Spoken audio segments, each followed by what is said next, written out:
À la base, on devait passer plus de temps au Québec. Et donc, on avait prévu de passer beaucoup plus de temps ici à Québec City, puis à Drummondville. Et puis, Pasteur Ken nous a contacté il y a peut-être un mois. Et il nous a dit, écoutez, j'ai vraiment à cœur, je n'ose pas trop vous demander, parce que je sais que vous avez un emploi de temps déjà bien chargé comme au Québec. Mais j'ai vraiment dans mon cœur que vous veniez en Haïti enseigner pour 4 jours. Vous inquiétez pas, tout sera couvert. Et nous, on a dit, bon, ben, on a prié. Et puis, à la fin de la journée, les billets étaient déjà bookés et tout qui était réservé. Et donc on n'a pas eu beaucoup de temps pour se préparer et on peut se dire on va en Haïti, comment ça va être et en fait on est arrivé le premier jour, donc le dimanche, on n'a encore rencontré aucun étudiant et j'ai réalisé, j'étais tombée amoureuse du pays. Je me dis mais qu'est-ce que ça va être quand je rencontre des étudiants et ils sont tellement magnifiques et ils sourient et on sait que c'est le pays le plus pauvre au monde, mais en les regardant, on n'a pas du tout l'impression. Parce qu'ils prennent la parole, ils la saisissent et ils la mettent en pratique. Et les témoignages sont exceptionnels qu'on entend. Et donc on a eu le privilège de manger donc avec Pasteur Eddie et Pasteur Joseph, qui lui a à l'école dans son église, chaque midi. Et un jour, il y a un monsieur qui est venu se joindre à nous, très très bien habillé. Et en fait, c'est le président du parti chrétien en Haïti. Et donc, il va être candidat aux élections présidentielles. Mais donc, c'était vraiment très intéressant. On a discuté avec lui et c'est un homme après le cœur de Dieu. Donc, il est docteur en théologie chrétienne et prédicateur aussi dans le ministère depuis très longtemps. Il a des orphelinats, des écoles. Mais on a vraiment pu discuter avec lui. Et en fait, les Haïtiens, les chrétiens ne votaient pas. Ils pensaient qu'il ne fallait pas voter. Donc, les chrétiens du tout ne votaient pas. Donc, ça veut dire qu'il n'y avait que les musulmans et les gens qui pratiquent le vaudou et les athées qui votaient en gros. Vous imaginez, c'est que tous ces chrétiens commencent à voter et commencent à reprendre leur autorité, non seulement spirituellement, mais aussi dans la pratique. Parce que c'est plus facile de prier pour quelqu'un quand tu as voté. Enfin, nous, au moins, on prêche ça en France. Il faut passer à l'action et prier aussi. Il faut faire les deux. Il y a des choses dans le naturel qu'il faut faire, des choses spirituellement qu'il faut faire. Donc, peu importe s'il est élu ou pas, on n'est pas en train de parler politique, mais je sais qu'il va apporter un grand changement et c'était vraiment un honneur pour nous de pouvoir parler avec lui. Et je sais un autre témoignage, après je te laisse la parole. Oui. Au sujet des livres. Oui, aussi, donc on a pu apporter des livres. Donc on a déjà imprimé, donc je suis responsable de la maison d'édition, Édition Victoire. Donc vous avez certains des livres qui sont ici, donc beaucoup de livres de Kenneth Hagin, Kenneth Copeland. Et donc on a apporté avec nous 350 000 livres à distribuer. Mais on vient d'imprimer le premier livre de Kenneth Hagin sur place, à 10 000 exemplaires, L'autorité du croyant. Amen. Et donc c'est super, mais déjà avant cela, on a déjà imprimé 160 000 livres en 2 ans, ce qui est énorme. Pour vous donner un peu une idée, en France, depuis 29 ans, on a imprimé 360 000 livres. En 2 ans en Haïti, avec les 2 impressions, on a fait 170 000 livres. Donc c'est une croissance exponentielle. Et les 170 000 livres, ils ont tous été payés par quelqu'un d'autre qu'Édition Victoire. Alléluia! Et ça veut dire qu'on les distribue gratuitement. On n'a vendu aucun livre et on ne vendra aucun livre en Haïti. Mais on travaille sur un projet. Et j'allais vous montrer la vidéo, mais en fait j'ai oublié de la transmettre. Et le projet, c'est qu'on est en train de transformer tous les livres pour les avoir aussi. On ne va pas abandonner les livres, mais on va aussi avoir des e-books, des livres numériques. Et le projet, c'est que pour les étudiants en Haïti et dans tous les campus de Rema, on veut que chaque étudiant reçoive la possibilité ou de télécharger sur leur tablette ou de recevoir une liseuse où ils ont tous les livres des éditions Victoire. Parce qu'en ce moment, il faut le faire petit à petit. Et les étudiants, quand ils ont entendu ça, ils étaient emballés. Parce que les liseuses qu'on est en train de regarder, elles auront une durée de vie de 4 à 5 jours. Donc ils peuvent lire pendant des jours parce que c'est pas facile de trouver des endroits pour brancher, pour recharger. Donc il faut prendre ça en considération. Mais avec une impression de 10 000 livres, on pourrait payer pour plus de 300 liseuses et qu'ils aient tous les livres. Wow. Donc c'est un projet auquel on travaille, que vous accordez avec nous pour que ça... Parce que ça va aider aussi pour tous les autres campus francophones qu'on va établir en Afrique et dans tous les autres pays francophones du monde. Amen. Donc il se passe de bonnes choses. Et l'autre témoignage que j'avais à cœur de vous partager, en fait, c'est un diplômé de Rema Québec dont la femme est haïtienne. Et ils ont commencé une église sur l'île de la Gonave. Gonave, c'est ça? Oui, sur l'île de la Gonave, il y a quelques années passées. Et là, ils s'étaient retournés en 2012 avec Pasteur Ken pour préparer un peu le terrain pour Rema et tout ça. Et en fait, ils ont appris qu'il n'y avait pas eu de pluie depuis 5 ans sur l'île de la Gonave. Et ils étaient en pleine famine. Et les gens étaient en train de mourir. C'était un gros problème. Et donc, Pasteur Ken nous racontait l'histoire. Et donc, j'ai partagé ceci avec les étudiants. Parce que c'est beau de leur raconter des histoires, peut-être qu'ils viennent d'Europe ou des États-Unis ou quoi. Mais une histoire qui vient de là. Et Pasteur Ken et je pense que c'est Henrio qui s'appelle, et sa femme, je ne sais plus, ils ont prié pour que la pluie vienne. Pourquoi? Pour qu'il y ait plus de famine. Parce que pour nourrir toute une île, il faut quand même beaucoup de nourriture. Et des fois, il y a des actions, il faut des miracles. Et là, il fallait un miracle. Donc, ils ont prié. Et puis, donc, Henri et sa femme sont allés sur l'île de la Gonâve. Et il a commencé à pleuvoir. Il n'avait pas plu depuis 5 ans. Et encore plus. On rappelle les histoires dans l'Ancien Testament. Avec le peuple d'Israël en Égypte. Pas en Égypte, dans le désert. Et Dieu a envoyé l'écaille. Ben là, on est dans les Caraïbes.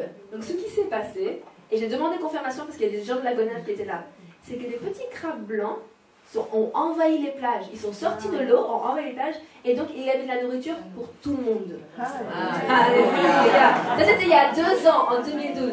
Et donc depuis, il y a des étudiants qui sont maintenant les pasteurs de cette église qui prennent le ferry, le bateau, pour venir et étudier à Réma. Et donc ils étaient là. Et donc je dis, vous me confirmez, je dis ce que j'ai juste ou pas. Ils disent, non, c'est vrai, c'est vrai.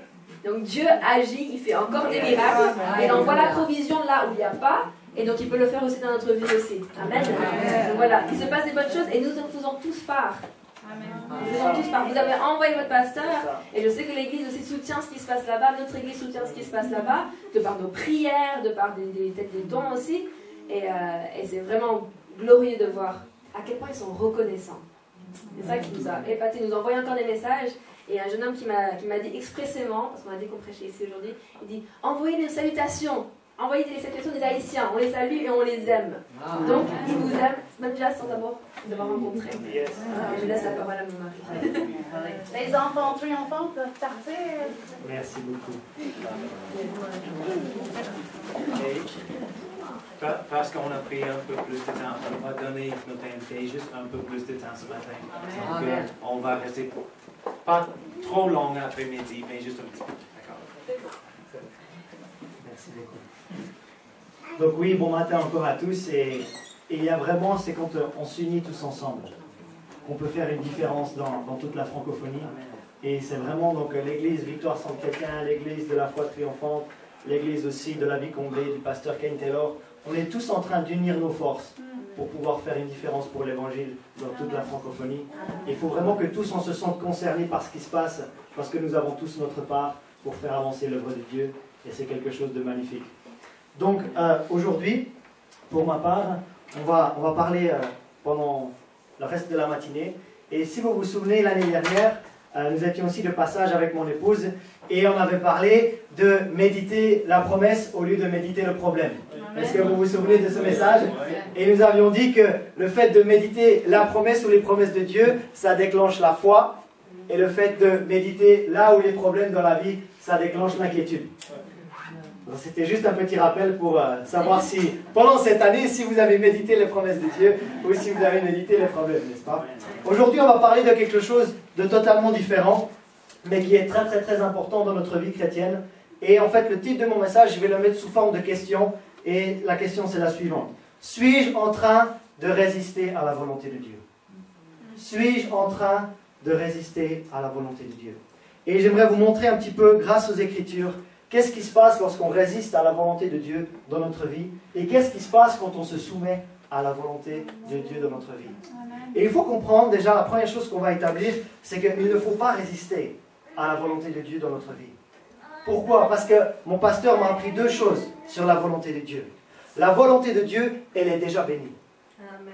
Et lorsqu'on trouve la volonté de Dieu pour notre vie, et nous rentrons dans cette volonté, il y a déjà la bénédiction Amen. De Dieu qui repose sur la volonté de Dieu. Et certaines fois, nous voulons faire notre propre volonté. Et nous voulons demander la bénédiction de Dieu sur notre propre volonté, mais à ce moment-là, les choses ne fonctionnent pas bien. C'est comme si un petit enfant prend un cube, un carré, et il essaye de le mettre dans un rond. Il va forcer, et certaines fois nous demandons la bénédiction de Dieu sur notre propre volonté, et les choses ne se déroulent pas comme nous aurions voulu qu'elles se déroulent. Donc la volonté de Dieu, la première chose, pour ne pas résister à la volonté de Dieu, nous devons déjà comprendre que la volonté de Dieu, elle est déjà bénie. Et mon rôle à moi en tant que chrétien, c'est de trouver sa volonté pour ma vie et de couler dans cette volonté. La deuxième chose, à propos de la volonté de Dieu, c'est que la volonté de Dieu est la meilleure pour ma vie. Et certaines fois, on pense que notre propre volonté est meilleure. Mais pour avoir goûté ma propre volonté, et pour avoir goûté la volonté de Dieu pour ma vie, moi j'ai décidé de faire un choix, et c'est de me mettre du côté de la volonté de Dieu pour moi. Et j'aimerais qu'on ait le même cœur que David. Regardez David dans le psaume 40. Psaume 40. Il faut déjà que dans notre cœur, nous ayons la volonté de faire la volonté de Dieu. Donc nous parlons aujourd'hui, suis-je en train de résister à la volonté de Dieu? Ou on pourrait aussi dire ne pas résister à la volonté de Dieu. Regardez dans le psaume 40, verset 9.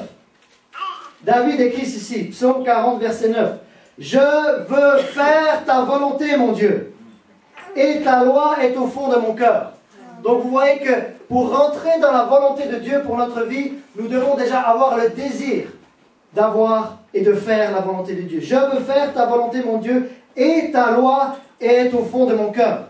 Et on voit aussi que Jésus avait cette même attitude en Jean 4. Jean 4, verset 34.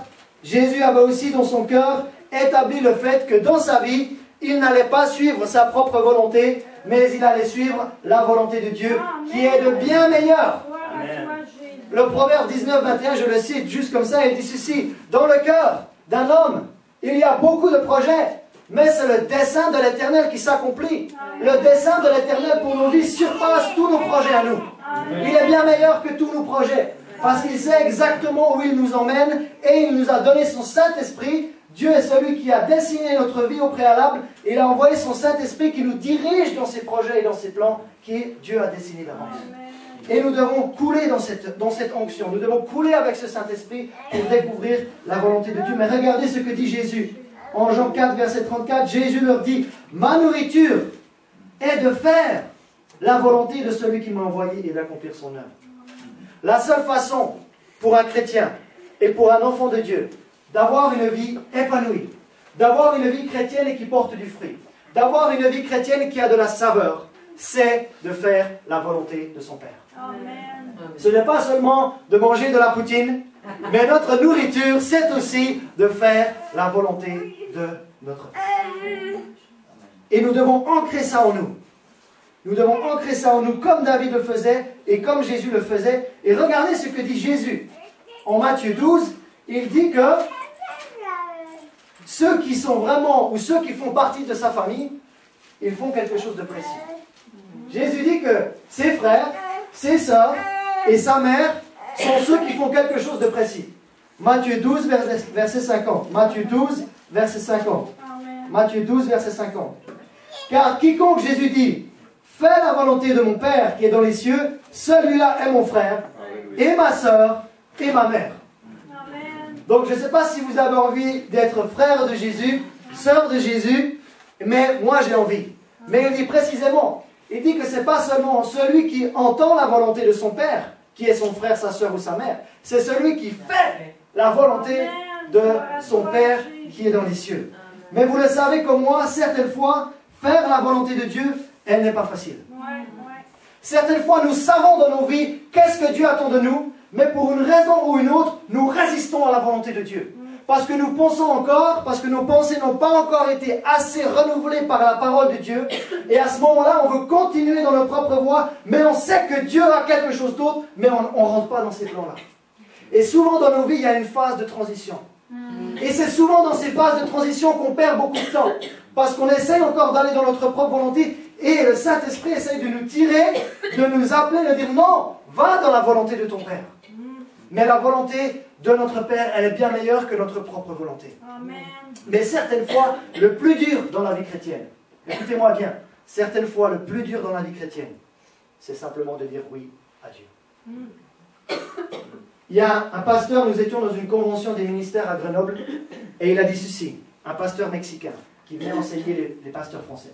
Il a dit ceci, le plus dur dans le ministère, c'est de dire oui à Dieu. Et une fois qu'on a dit oui à Dieu, tout devient facile. Amen. Et moi j'ai envie de dire, le plus dur dans la vie chrétienne, c'est de dire oui à Dieu. Mais une fois que tu dis oui à Dieu, il y a tout qui s'aligne dans ta vie. Et lorsque tu peux goûter à la volonté de Dieu pour ta vie, tu ne retournes plus en arrière. Amen. Parce que tu as goûté à ce qu'il veut pour toi. Et c'est tellement bon parce que notre Dieu est un bon papa. Amen. Et il est un bon père. et il veut de bonnes choses pour ses enfants. Et regardez ce que Paul dit en Acte 26. Acte 26. Acte 26, verset 19. Nous posons la question ce matin, suis-je en train de résister à la volonté de Dieu pour ma vie? Suis-je en train de résister? Et nous allons voir qu'il ne faut pas résister. Mais regardez ce que dit Paul en Acte 26, verset 19. Acte 26, verset 19. Paul dit ceci à un roi qui s'appelle Agrippa. En conséquence, roi Agrippa, je n'ai point résisté à la vision céleste. Je n'ai point résisté à la vision céleste. Je n'ai point résisté à la volonté de Dieu pour ma vie. Paul avait sa propre volonté. Sa propre volonté, c'était de ravager et de persécuter l'Église de Christ. Mais au bout d'un moment, Jésus apparaît sur la route de Damas en Acte 9. Jésus ressuscité apparaît dans la vie de Paul. Et Paul change sa propre volonté pour la volonté de Dieu. Et là, il dit qu'il n'a pas essayé de résister à la volonté de Dieu pour sa vie. Les chrétiens qui résistent à la volonté de Dieu pour leur vie sont les chrétiens qui sont dans la frustration.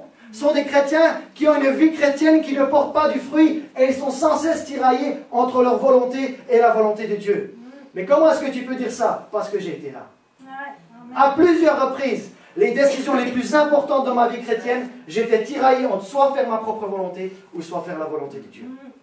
J'étais en train d'être avec une fille au début des années 2000 et je savais que ce n'était pas la volonté de Dieu.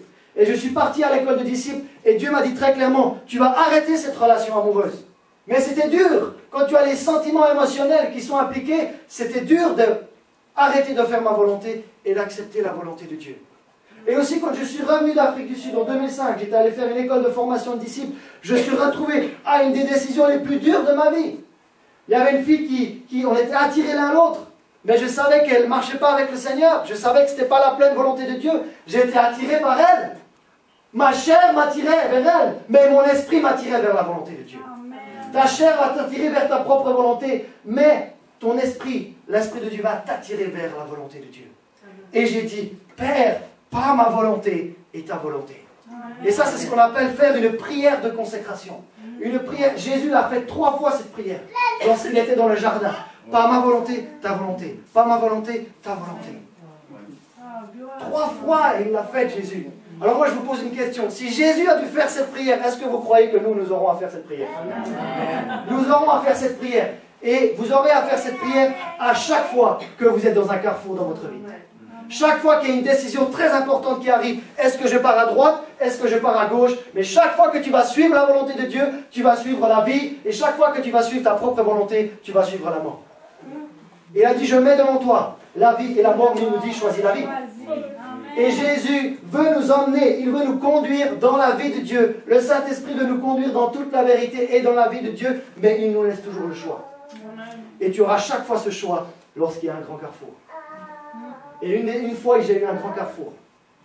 Je venais de finir mes études en journalisme et communication, et je découvre, en priant en langue et en interprétant mon propre parler en langue, que Dieu m'appelle à plein temps dans le ministère. Vous pouvez demander à ma femme, lorsque j'étais tiraillé entre suivre ma propre carrière et répondre à l'appel de Dieu, entre suivre ma volonté et suivre la volonté de Dieu, j'étais hésitant et j'étais tiraillé. Et vous savez quoi? Vous pouvez demander à ma femme à la fin, j'étais le chrétien le plus misérable sur la terre. Parce que j'étais en train de... Je comprenais ce que Dieu voulait de moi, mais je résistais. Je résistais parce que je ne savais pas comment la provision allait venir. Je résistais parce que je ne voyais pas toute l'image, comment ça allait se faire. Mais vous savez quoi? Dieu nous demande simplement de sortir de la barque et de faire un pas. Et depuis 2011, je fais à plein temps du ministère et j'ai toujours eu à manger sur la table. Là, je suis parti en Haïti, je n'ai pas déboursé 1 centime pour l'avion, pour le logement et pour la nourriture. Est-ce que Dieu pourvoit ou il ne pourvoit pas? Là où il y a la vision de Dieu, il y a sa provision. Là où il y a la vision de Dieu, il y a sa provision. Là où il y a la volonté de Dieu pour ta vie, il y a sa provision aussi. Et nous devons apprendre à couler avec cette volonté et ne pas la résister. Alors, là, je vous ai un peu raconté pour ma part, mais peut-être comme Jésus, vous êtes à un carrefour. Vous êtes à un moment où vous allez dire, soit je vais faire ma propre volonté, soit je vais faire la volonté de Dieu. Et moi, je vous encourage ce matin de ne pas résister à la volonté de Dieu, mais peut-être que vous pouvez résister à la volonté de Dieu dans votre vie spirituelle. Et certaines fois, il y a l'Esprit de Dieu qui veut agir de façon plus puissante dans nos réunions. Mais certaines fois, on peut être sur la défensive. Et on résiste à l'action du Saint-Esprit au lieu de couler avec l'action du Saint-Esprit. Et je sais que c'est quelque chose que certaines fois, parce qu'on ne connaît pas forcément encore les choses de l'Esprit, on est un peu réticent. Et on résiste encore. On résiste parce qu'on ne connaît pas bien. Mais nous sommes appelés à connaître la volonté de Dieu. Amen. Paul et Timothée ont prié pour les Colossiens, soyez remplis de la connaissance, de l'intelligence spirituelle et de la sagesse. Amen. Nous pouvons connaître la volonté de Dieu. Peut-être que tu es en train de résister à Dieu dans ta vie relationnelle. Dieu te pousse, le Saint-Esprit te pousse à te réconcilier avec un bien-aimé, mais tu résistes. Mais tu sais que c'est la volonté de Dieu de te réconcilier avec cette personne. Je viens de rencontrer un homme au Québec, à Drummondville, et il me dit, Philippe, aide-moi. Je dis, qu'est-ce que je peux faire pour toi? Il me dit, j'ai été adopté. Je n'ai jamais rencontré ma mère naturelle. Je viens d'apprendre que ma mère naturelle est encore en vie et qu'elle veut me rencontrer pour la première fois. Comment est-ce que je dois répondre?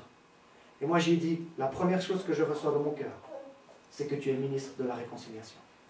Amen. Et que Dieu t'appelle à te réconcilier avec ta mère. Et que tu as reçu l'amour de Dieu par le Saint-Esprit dans ton cœur pour pouvoir te réconcilier avec ta mère. Et sache que lorsque tu vas faire ça, je suis sûr qu'il va y avoir une percée pour l'évangile dans ta famille. Donc on peut résister à Dieu dans notre vie spirituelle, on peut résister à la volonté de Dieu dans notre vie relationnelle, on peut résister à Dieu dans notre vie professionnelle. Et certains, vous vous dites, mais c'est bon, ce travail, ça fait 15 ans, 20 ans que je le fais, je le connais, je ne progresse plus dans ma vie professionnelle, et Dieu vous appelle peut-être à lancer une affaire, à lancer un business, à faire quelque chose d'innovant.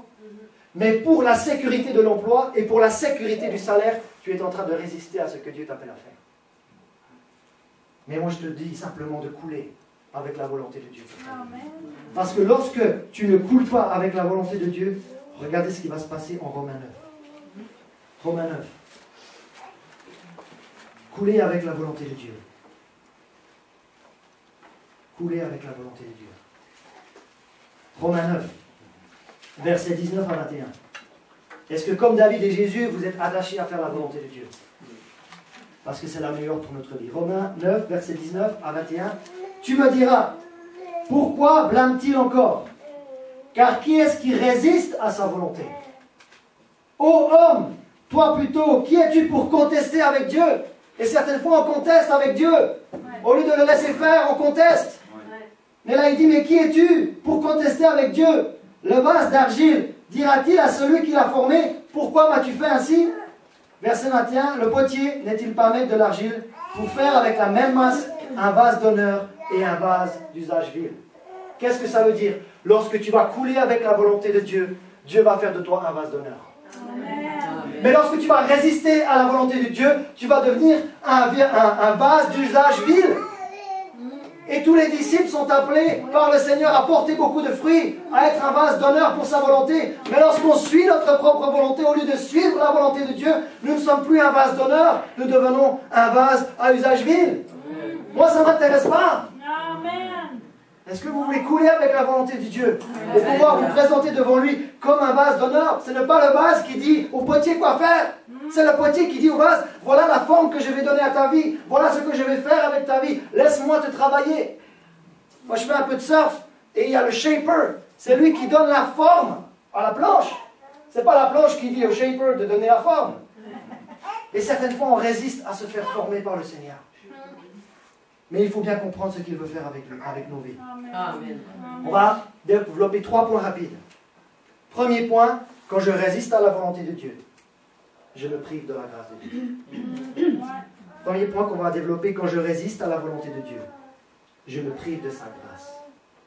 Jacques 4, lorsque je résiste à la volonté de Dieu, je me prive de la grâce.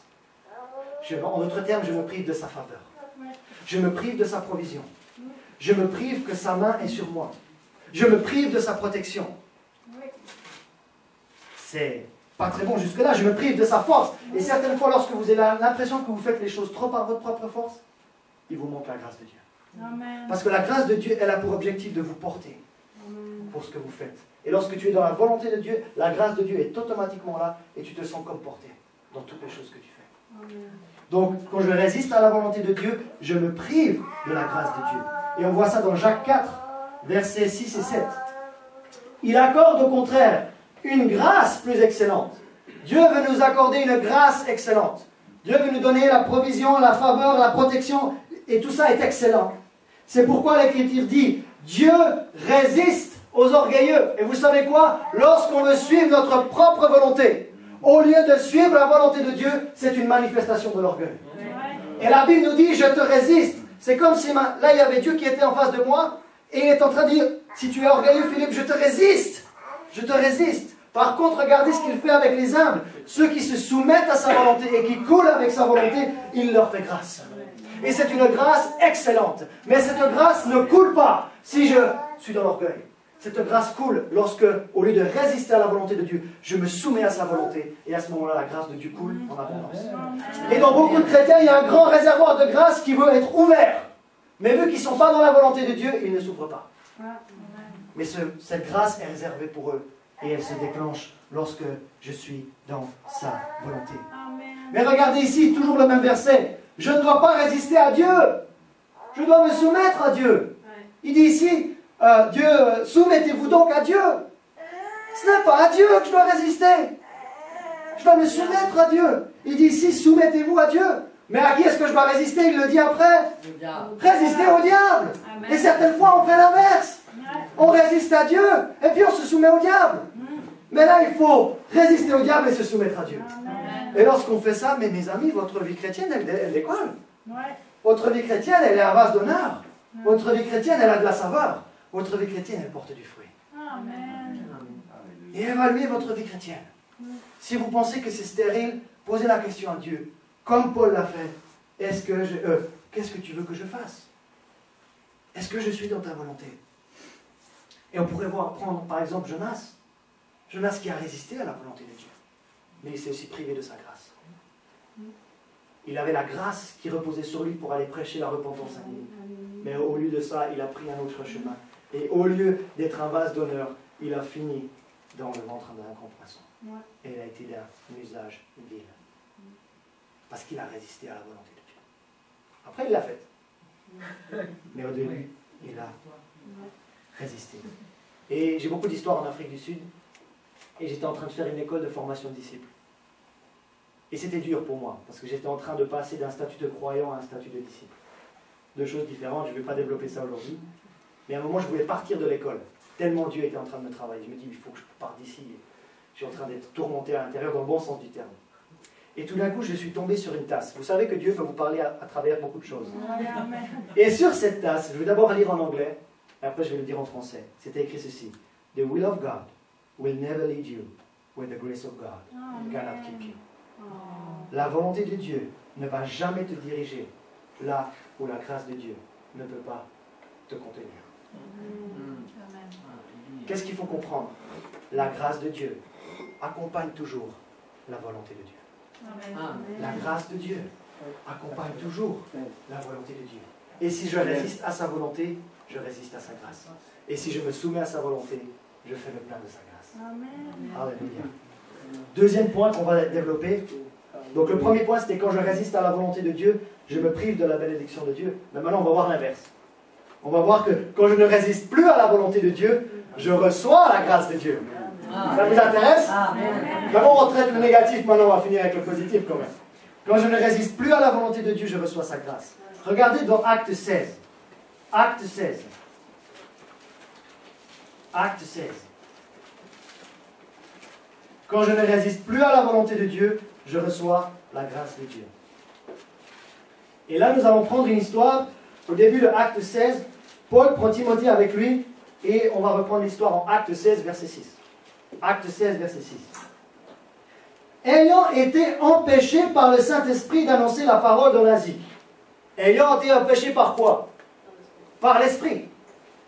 Donc l'Esprit était en train de les empêcher de faire quelque chose, d'annoncer la parole en plus. Dans l'Asie, ils traversèrent la Phrygie et le pays de Galatie. Arrivés près de la Mysie, ils se disposaient à entrer en Bithynie. Mais l'Esprit de Jésus ne leur permit pas. Vous voyez, à deux reprises, là-bas, la Bible déclare d'abord que c'est le Saint-Esprit qui les a empêchés, et ensuite, l'Esprit de Jésus ne leur a pas permis. Donc ça veut dire qu'ils n'ont pas forcé la volonté de Dieu, ils ont suivi la volonté de Dieu. Verset 8. Ils franchirent alors la Mysie et descendirent à Troas. Pendant la nuit, Paul eut une vision. Un Macédonien lui apparut et lui fit cette prière. Passe en Macédoine, secours-nous. Verset 10. Après cette vision de Paul, nous cherchâmes aussitôt à nous rendre en Macédoine, concluant que le Seigneur nous appelait à y annoncer la bonne nouvelle. Donc vous voyez que le Saint-Esprit les a empêchés. L'Esprit de Jésus ne leur a pas permis. Est-ce qu'ils se sont entêtés dans cette direction? Non. Non, ils ne se sont pas entêtés dans cette direction. Et une vision apparaît. Une vision qui leur donne la volonté de Dieu d'aller en Macédoine. Alors j'ai cherché un peu dans ma parole, qu'est-ce qui s'est passé en Macédoine? Parce que s'ils ont suivi la volonté de Dieu, en Macédoine, il a vraiment dû se passer quelque chose. Vous êtes d'accord? Parce que s'ils vont prêcher la parole et l'Esprit leur interdit de prêcher la parole, mais attendez, ça n'a pas de sens. Il reçoit une vision, va en Macédoine, j'ai cherché dans ma Bible, mais où c'est que Paul et Timothée se sont retrouvés en Macédoine? Parce que là, Dieu a dû faire quelque chose. Et j'ai trouvé quelque chose en 2 Corinthiens chapitre 8. 2 Corinthiens chapitre 8. Qu'est-ce qui s'est passé lorsque, en fait, Paul et Timothée, est-ce qu'ils ont suivi leur propre volonté ou la volonté de Dieu? La volonté de Dieu. Ils ont suivi la volonté de Dieu. Et en 2 Corinthiens 8, 1 et 2, nous allons voir que lorsqu'on suit la volonté de Dieu, on déclenche la grâce de Dieu. 2 Corinthiens 8, versets 1 à 2. Nous vous faisons connaître, frères, la quoi? La grâce de Dieu, qui s'est manifestée, où ça? Dans les églises de Macédoine. Donc vous voyez que Paul et Timothée ont refusé de suivre leur propre volonté. Ils reçoivent la vision du Macédonien, ils partent en Macédoine, et là qu'est-ce qui se passe? Nous vous faisons connaître, frères, la grâce de Dieu qui s'est manifestée dans les églises de la Macédoine. Alors qu'ils ont suivi la volonté de Dieu, la grâce de Dieu s'est manifestée dans les églises de la Macédoine. Amen. Je résiste à la volonté de Dieu, je me prive de sa grâce. Je coule avec la volonté de Dieu dans ma vie, je déclenche sa grâce. Et on voit ici, ils ont suivi la volonté de Dieu et la grâce de Dieu qui s'est manifestée dans les églises de la Macédoine. Verset 2, à travers la grande épreuve de leurs afflictions, leur joie débordante et leur pauvreté profonde ont produit avec abondance de riches libéralités de leur part. Qu'est-ce que cette grâce qui s'est déclenchée dans les églises de Macédoine, qu'est-ce qu'elle a fait? Premièrement, cette grâce a déclenché une joie débordante en pleine tribulation. Ce n'est pas parce que vous êtes dans la volonté de Dieu que tout va être facile. Vous pouvez être dans la volonté de Dieu et avoir de l'opposition et de la tribulation. Mais sachez que la grâce de Dieu sera toujours plus forte que l'opposition et la tribulation. Donc, les tribulations ne sont pas un facteur qui détermine si on est dans la volonté ou pas. Vous pouvez être dans la volonté de Dieu et avoir de l'adversité. Mais sachez que si vous êtes dans la volonté de Dieu, la grâce de Dieu est là et cette grâce sera toujours plus forte que l'opposition. Néhémie avait la vision de rebâtir les murailles de Jérusalem. Et cette construction s'est faite avec beaucoup d'opposition, mais il avait dit que la main de Dieu était sur lui. Et la grâce était plus forte que l'opposition. La grâce était plus forte que l'opposition. Donc cette grâce de Dieu, elle a déclenché une joie débordante en pleine tribulation. Vous pouvez être en pleine tribulation, mais quand vous êtes dans la volonté de Dieu et que la grâce de Dieu est sur vous, vous êtes dans la joie. Amen. Je retourne en Afrique du Sud. Je vais exercer le ministère pendant une semaine. Je repars pour la France, dernier soir. Minuit et quart, le lendemain, je pars rejoindre ma femme. C'est le jour de la Saint-Valentin. Et je marche dans une rue du Cap. Tout d'un coup, un voleur vient, me dérobe ma sacoche, et à coup de marteau, il me fait lâcher la sacoche, et il me touche le nez, et il me casse le nez. Donc, urgence, il m'a volé ma sacoche. Heureusement que le matin même, j'avais vraiment eu l'Esprit de Dieu qui m'a dit, laisse ton passeport et laisse les choses importantes, donc il n'y avait rien d'important dans la sacoche. Mais j'ai quand même été blessé, et on m'a cassé le nez avec un marteau. Du coup, le voleur est parti avec ma sacoche. Je me suis retrouvé aux urgences. Les médecins ont dit, vous pouvez voler demain, et après je me suis fait opérer en France. Mais vous savez quoi? Je savais que j'étais dans la volonté de Dieu. Je savais que ce que j'étais allé faire, c'était avancer le royaume de Dieu, et que c'était une opposition de la part du royaume de l'autre, qui essayait de venir contrecarrer le fruit qui avait été déposé. Mais vous savez quoi? Au moment où j'ai été frappé, je suis retourné à la base missionnaire, et j'ai tout de suite dit aux étudiants que j'avais enseigné pendant une semaine, je leur ai dit, écoutez, cette personne, je ne lui en veux pas. Je lui pardonne. Ce n'était pas ma propre force. C'était la grâce de Dieu. Amen. La grâce de Dieu m'a fait tout de suite pardonner cette personne. Je n'ai jamais eu un cauchemar. Je n'ai jamais eu de traumatisme. Tout de suite parce que j'ai libéré mon cœur de cette histoire. Et la grâce de Dieu était plus forte que l'opposition. Quand tu es dans la volonté de Dieu, ça ne veut pas forcément dire que ça va être facile. Parce qu'à ce moment-là, Jésus n'était pas forcément tout le temps dans la volonté de Dieu et Paul n'était pas forcément tout le temps dans la volonté de Dieu. Mais sache que quand tu es dans la volonté de Dieu, la grâce de Dieu sera toujours plus forte que l'adversité et que l'opposition. Et la deuxième chose que la grâce a faite dans ce texte, la grâce de Dieu, elle a transformé une pauvreté profonde en riche libéralité. Ces Macédoniens qui n'avaient pas beaucoup finalement de biens, mais vu que la grâce de Dieu était là, ils ont réussi à faire beaucoup de dons pour les Corinthiens. Ouh. Moi je ne sais pas si ça vous intéresse, mais non seulement la grâce, quand tu es dans la volonté de Dieu, tu as la grâce de Dieu qui est sur toi, elle fait en sorte que tu es dans la joie même quand on te persécute, mais elle fait en sorte aussi qu'elle transforme ta pauvreté en prospérité. Mais si on continue dans notre propre volonté, on va essayer de travailler dur, on va essayer de travailler 40, 45, 50, 55 heures, mais si la grâce de Dieu n'est pas là, tu ne vas pas prospérer. Parce que 2 Corinthiens 8, 9, je n'ai pas prévu de le prendre, mais vu qu'on est dans 2 Corinthiens 8, allez jusqu'en 9. Car vous connaissez la grâce de notre Seigneur Jésus-Christ, qui pour vous s'est fait pauvre, de riche qu'il était, afin que par sa pauvreté vous soyez enrichis. Le premier concept de la prospérité biblique, c'est que c'est une grâce de Dieu, comme c'est noté ici. Mais certaines fois, on n'est pas dans sa volonté, donc on se prive de sa grâce et on se prive de sa prospérité. Et là, la grâce a été déclenchée ici et leur pauvreté a été transformée en riche libéralité. Tout ça parce que Paul et Timothée, au lieu de suivre leur propre volonté, ils ont suivi la volonté de Dieu.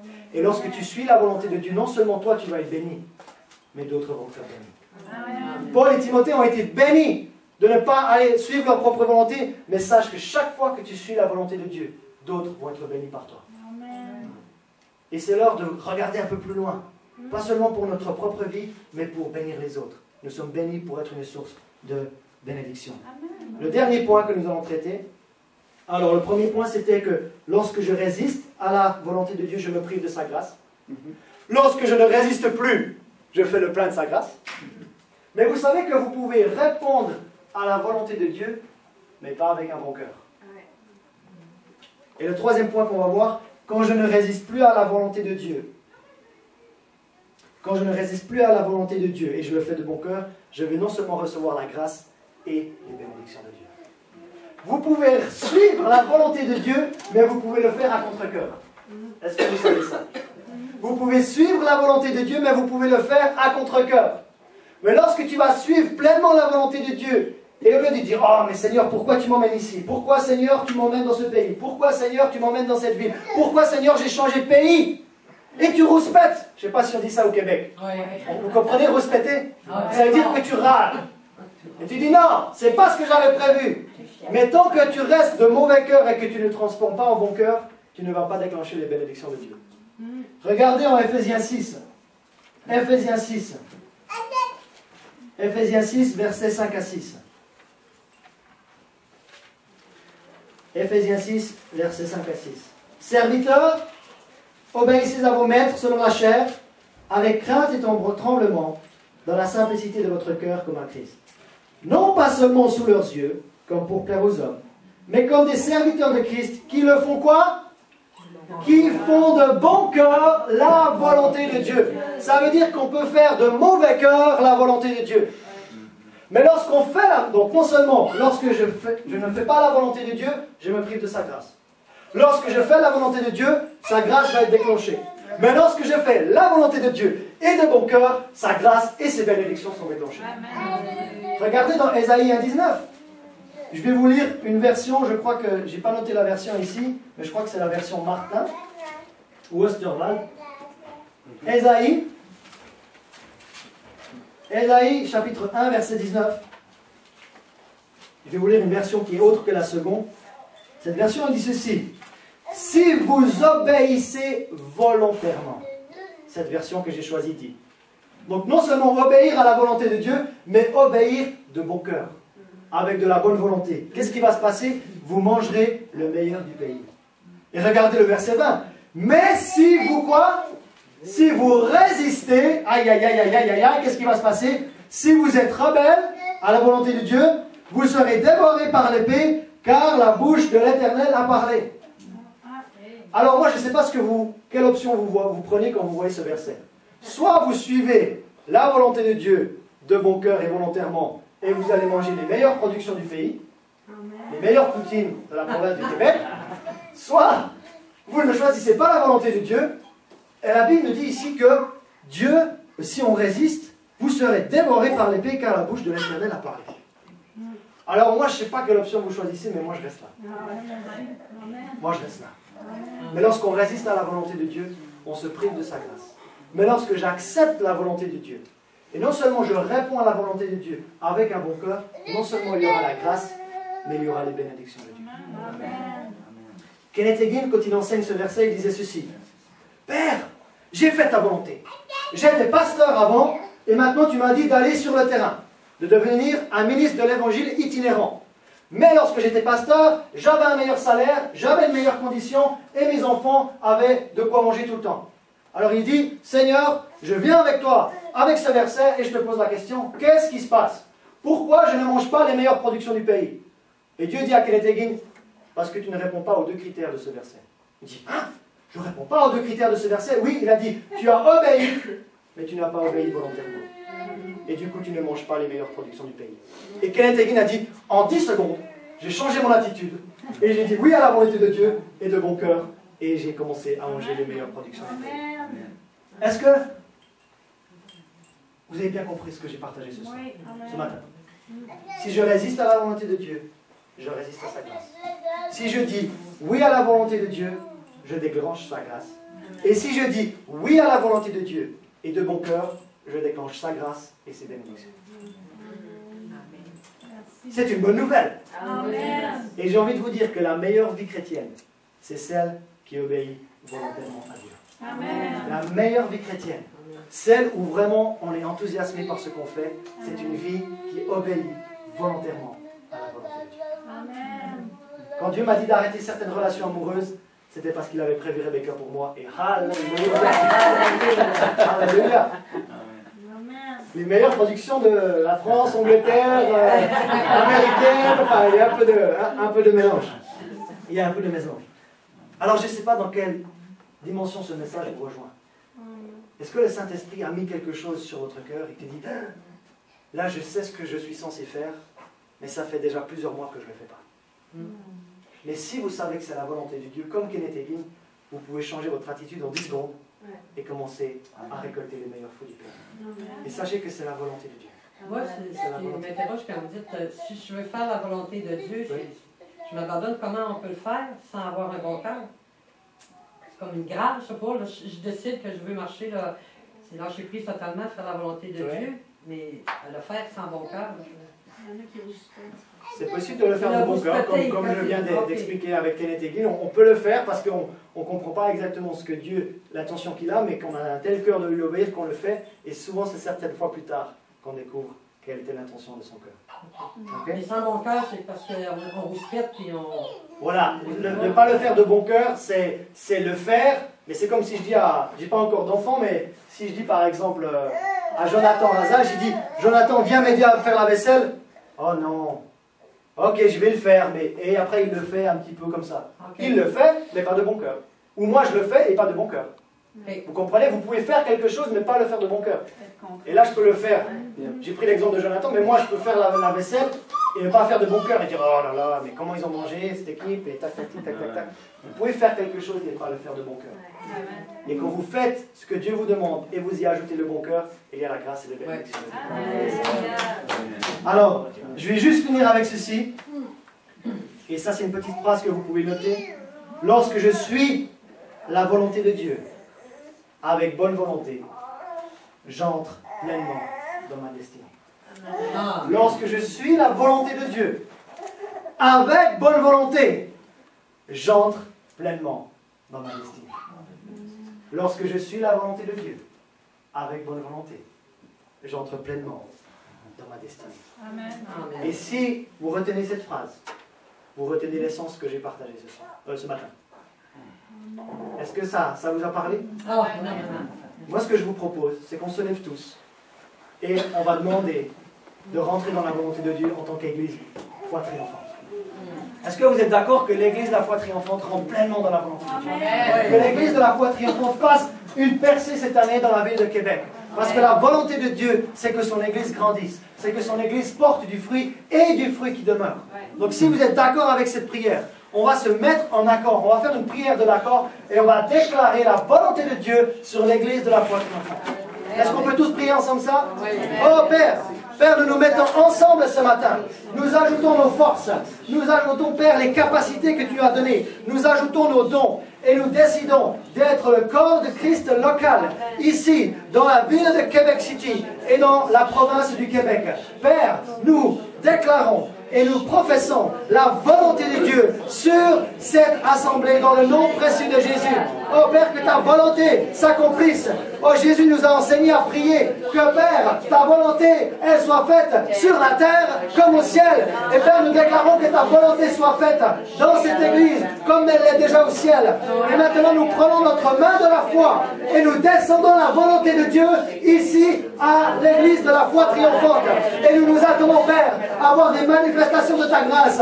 Nous attendons, Père, à voir les bénédictions qui coulent dans la vie de chacun. Parce que ta bénédiction, elle enrichit et tu ne la fais suivre d'aucun chagrin. Aucun chagrin, aucun chagrin, aucun chagrin. La bénédiction de Dieu veut enlever votre chagrin. La bénédiction de Dieu veut enlever votre chagrin. Elle veut vous enrichir dans le nom précieux de Jésus. Toutes choses, toutes choses, toutes choses, toutes choses concourent au bien de ceux qui aiment Dieu et qui sont appelés selon son dessein. Ceux qui sont appelés selon sa volonté. Toutes choses concourent à leur bien. Toutes choses concourent à leur bien. Et Père, je prie que toutes choses concourent au bien de cette assemblée, car elle est appelée selon ton dessein. Elle est appelée selon ta volonté dans le nom précieux de Jésus. Ce que je vous propose, c'est que Pasteur Cool va jouer quelques notes et avec ma femme, ceux qui veulent la volonté de Dieu pour leur propre vie, vous avancez et on va prier les mains. Priez pour vous rapidement. Ça va? Encore 5 minutes? Ceux qui veulent personnellement rentrer dans la pleine volonté de Dieu et vous le faire volontairement, venez là et on va prier rapidement pour ne pas prendre trop de temps. On a juste envie de libérer l'onction, que vous puissiez recevoir. Parce que comme il a dit, on reçoit une grâce. Et il y a aussi une grâce pour servir et il y a une grâce pour rentrer dans la volonté de Dieu parfaite pour votre vie. Et vous dites, je vais demander de faire quelque chose et je ne sais pas comment le faire. Mais Dieu vous donne la grâce et la puissance dont vous êtes en